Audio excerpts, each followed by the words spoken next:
Greetings. I'm going to be presenting on monoclonal antibody dosing determination, application of modeling, and PK issue in special populations. And really by that, I'm going to be focusing on an area that I'm working in, and that's in infants, and looking at monoclonal antibodies against HIV. So as an overview, I will give a broad perspective of the use of anti-HIV monoclonal antibodies, which I will refer to as BNABs, and their use in newborns and infants. Talk about some important PK/PD issues for newborns and infants with monoclonal antibodies, and then also discuss PK/PD modeling and simulation use to optimize monoclonal antibody dosing in this population. So the overview of the use of BNABs in HIV prevention and treatment in infants really is heavily focused in prophylaxis. Although there's been a lot of success of therapies for HIV in preventing mother-to-child transmission, there's still about 150,000 new cases a year. So there's still a need in this area. And the primary route of transmission that is still being addressed is breastfeeding. So again, an HIV-exposed population getting infected during those first few months of life while they're breastfeeding is an area where we're working to improve our current situation. There are other uses as well. Intensification is being used with monoclonal antibodies with BNABs to limit initial viremia and reservoir seeding. There are issues with adherence that can be addressed with these in terms of improved adherence with monoclonal antibodies. The tissue distribution of monoclonals is relatively limited, so well-established infections may behave differently than initial prophylactic situations where, again, you don't have to get penetration into some reservoir sites. In infants, it's easier to give large milligram per doses sub-Q and IV. So from that standpoint, there is a benefit. And then there are resistance issues, which we will touch upon, that have both benefit in the sense there's no cross-sensitivity, but there are resistance without prior exposure. And we need to think of things both in terms of potency and breadth. And so in terms of potency, this just is a figure showing a lot of potency elements for different monoclonals. I've highlighted the two that have been used in infants thus far, the VRC01 and the VRC07. And while the first generation has, modestly good activity, all of the newer agents are about a 10-fold or greater increase in potency. However, you can see for all of these, there is an issue of breadth in that there are a subgroup of viruses that are fully resistant to the individual antibody. And so, if you kind of think of it as breadth versus potency, some of the most potent agents, we don't have great breadth. And, while we want to be up in this, highly potent 100% breadth, we don't have an agent that meets that criteria. And so this leads to an approach of using combinations, which I will touch on more later. So in terms of infant study design and modeling issues, across other agents as well, that in dealing with infants, we have a limited ability to collect data. So we have to keep that in mind. The infant PK are dynamic and they can change rapidly over the first few weeks or months of life. So again, that has to be taken into consideration, probably less so with monoclonal antibodies than small molecule drugs. The studies that we do in these patients have to be integrated into patient care. This results in a lot of confounders. And with these things in mind, population modeling approaches are very commonly used because one can analyze non-steady state data, dynamic PK, and also truncated washout data in a appropriate manner. You can look at accumulation to help get a handle on the half-life, as well as combine data across studies and populations to assess potential covariates. And then finally, when one does these sorts of approaches, you can take single dose data and the output from these studies and use Monte Carlo simulation to assess alternative dosing strategies. I'm going to talk on a few elements of the PK specifically with monoclonal antibodies. I know that there are other presentations in this workshop that will go into, I think, greater detail. But in terms of absorption following subcutaneous administration, it's important, since this is the route used in infants, to recognize that absorption and distribution are driven by lymphatic flow, which is less than 1% of blood flow. The other thing is the adult PK studies are focusing on IV administration. And while they do include some subcutaneous administration, the doses are much lower. And this has to do with the volume that needs to be administered in adults. So this is an area where infant studies focusing on subcutaneous administration using a smaller dose is actually much, has an advantage. Dose can be impact bioavailability as well as rate of absorption. And so the bioavailability subcutaneously is typically in the 40 to 90% range. It may be different between adults and infants, and it may also be different between monoclonal antibodies that have the native FC region versus a modified long-acting region. FC region. So the rate of absorption is rapid in neonates compared to adults. And so this is very helpful in a prophylactic setting where we are interested in how quickly we can achieve therapeutic concentrations. So another important consideration that I'm going to cover is monoclonal elimination. And they undergo the same elimination as native IgG antibodies. And so they're taken up by cells, either by pinocytosis or endocytosis. Once they're in the endosome, that gets acidified here, and here the green represents the antibody. They may bind to the fetal neonatal receptor, or FcRn. If they bind to that, they actually may get recirculated back into the bloodstream. However, if they don't bind to this, or as the pH gets lower, they may then get degraded by proteolysis.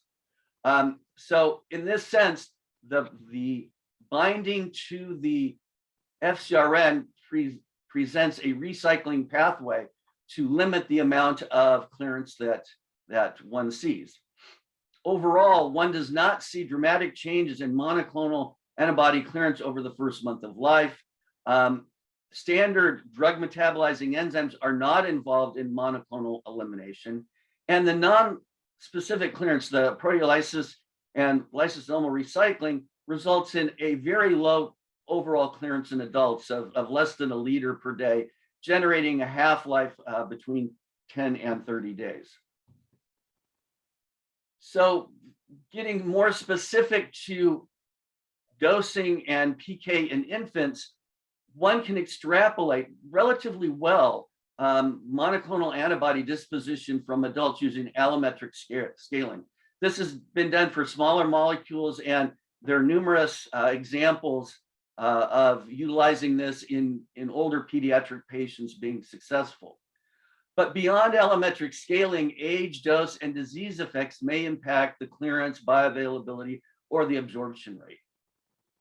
The other thing to consider is the early decline in the BNAB concentrations in newborns relates to distribution. Typically, these drugs are best characterized by a 2-compartment model. It can be impacted by metabolism, obviously, but also growth plays a role. So you can get BNAB dilution, as in infants, weight doubles nearly by 12 weeks of age. So again, those things need to be considered.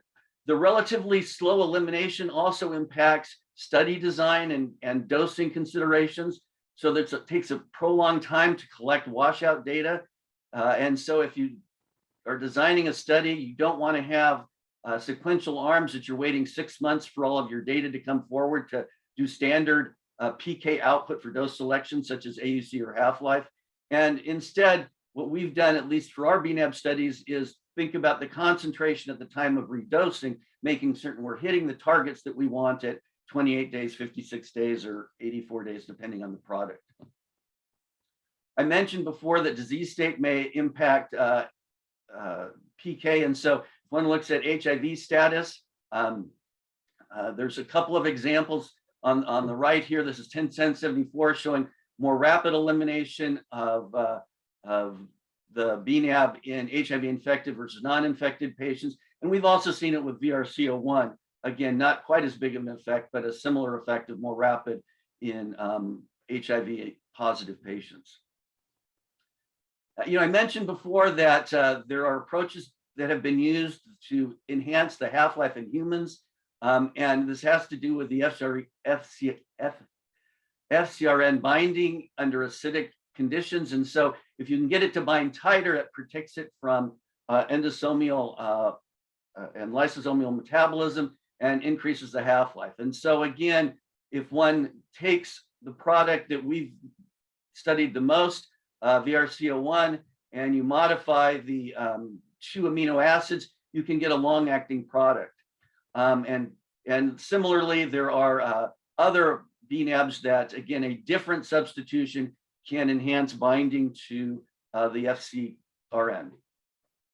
And just to show you in vitro what this looks like, focus on the wild type, which again is in black, and then the LS, which is in red. That's both for VCR1, that when one looks at an acid environment, you get 3 times the association or binding in that sense with the LS change. When one goes to physiologic pH, you can see that neither of them bind very tightly. So again, once it's released into the circulation, the monoclonal antibody is free to do its function. And this results in animal models of a slower elimination in serum, as well as in key tissues for HIV, vaginal and rectal tissue. There's also information suggesting that the LS modified antibodies can be seen in saliva for many months. Now, this approach has been used for RSV. So the recent evaluation of nirsevimab is actually looking at RSV as an alternative to palivizumab, showing that the half-life can be increased out to several months, and it's actually a bit different between infants and adults. The LS maybe not having quite as long of a half-life. The other question that comes up is, well, if we're shooting for a target concentration, what concentration should we aim for? And this just shows a challenge study where you can look at a control with repeated weekly exposures orally, and the least potent and non-LS version of VCR01 prevents infection, but when one goes to the VCR1 LS, you can see that the duration of protection is enhanced. And if you look over here, you can see that when infection occurs at similar concentrations, but it's just that you have a better pharmacokinetic profile. And this actually can be integrated into a logistic model to actually look at the predicted concentrations at which one sees infection, and that can then be rolled into a study design element. Now, with that in mind, a very large study was actually used in adult PrEP using VRC01 and using 2 different doses and placebo. And this was actually a 4,000 patient study, very large study, actually 2 studies, tandem studies done in different populations. And the results were somewhat disappointing, that it didn't show a efficacy in terms of preventing infection, only an 18% reduction. But the issue here was resistance. And so if one subdivides the population into different sensitivities, and the sensitivity was much less than was predicted going forward in the study, you can see that actually it was very effective in situations where the virus was very sensitive, less than 1 microgram per ml. It's just that at the other IC values greater than that, the drug had limited effect. Well, resistance is a key issue that one needs to consider, there are approaches to address it, and the most common is looking at BNB combinations. And in terms of the different BNBs, there are at least 4 sites that serve as epitopes for neutralizing antibodies. And on the right over here is a figure showing individual sensitivities of different isolates and for VRC0107, as well as some other monoclonal BNAbs. And this is them by themselves, but when they're given in combination, the combined group, you can see that you can actually hit nearly all of the isolates, at least with one, and with 2, you still get a large portion that are hit at a more dramatic fashion, or at least more potent fashion than individual agents alone. One other approach that is being used is coming up with bi and tri-specific antibodies, and these actually are in clinical trials right now, where one takes the variable region and has different light chains and extended light chains that bind to different epitopes in the virus. Combination study has moved forward in toddlers. This is a study done in infants that were infected at birth, started on antiretrovirals, and have been suppressed for many months, actually years. And so they have been looking at VRC01LS as in combination with 101074. And these graphs show the 2 drugs, both when given as single agents, which are the positive sign, as well as combination as the open circle. The adult targets were developed from adult PK modeling and simulations. In the initial phase or step, the VRC01LS troughs were lower than expected, and actually the dose was increased in step 2. And so one thing that's important, no difference in clearance or troughs were seen when the 2 agents were given alone versus in combination. Then the other sort of large infant study that's been done is the study Impact P1112. It's looked at VRC01 at 3 different regimens, single dose of 20 to 40, as well as repeat dose of 40 milligrams per kilo. You can see here that as the dose was increased, the levels increased, the absorption was rapid, and as I said, the PK was linear. And the other aspect is that when we gave repeated doses every 4 weeks, we were able to maintain concentrations above the target of 50 microgram per ml. And this just shows that last arm's individual values over time, that while there is week to week variability, it's pretty consistent, and only a few time points were there ever concentrations less than 50. So we've taken the data from that study and the study from the adult studies to come up with a population PK analysis between the 2. And this shows adult versus infant levels, and this is all dose normalized to 20 milligrams per kilo. And you can see that the infant levels are a bit higher, suggesting lower apparent clearance than the adults, but the rate of elimination, at least over the first 4 weeks, is similar. So from that, we actually developed a dosing strategy to maintain concentrations greater than 50 that for infants, and this has been incorporated into a study that has just recently completed. We're interested to see how well it performed. So getting to the FC modification and how it's affecting BNAbs, this is a comparison of the VRC01 and the VRC01LS in adults following IV administration. And you can see that there is a tremendous reduction in elimination, or longer half-life, with the LS formulation, or the LS modification, and the half-life actually increased by 4-fold.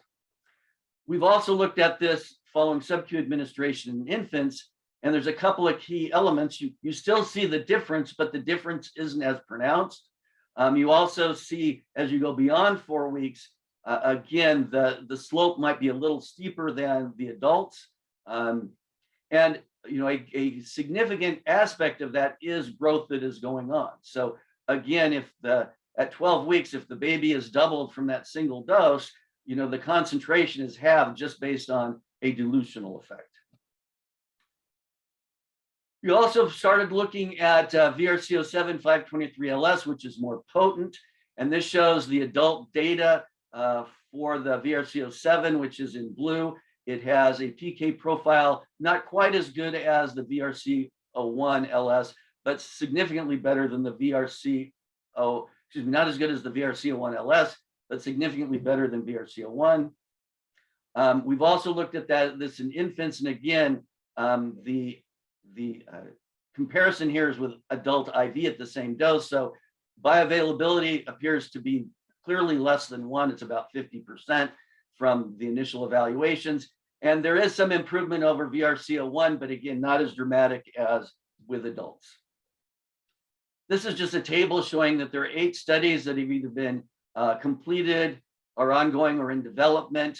Most of them now, from the VRC perspective, are utilizing VRC07 523LS, and that there's clearly an interest, as well as using these drugs frequently in combination.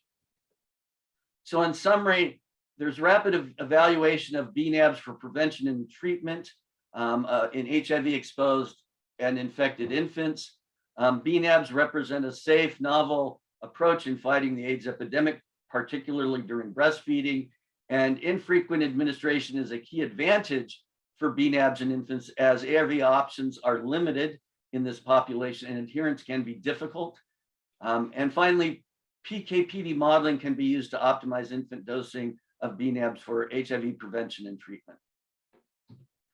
And just some acknowledgement of groups that have contributed to the work that was presented.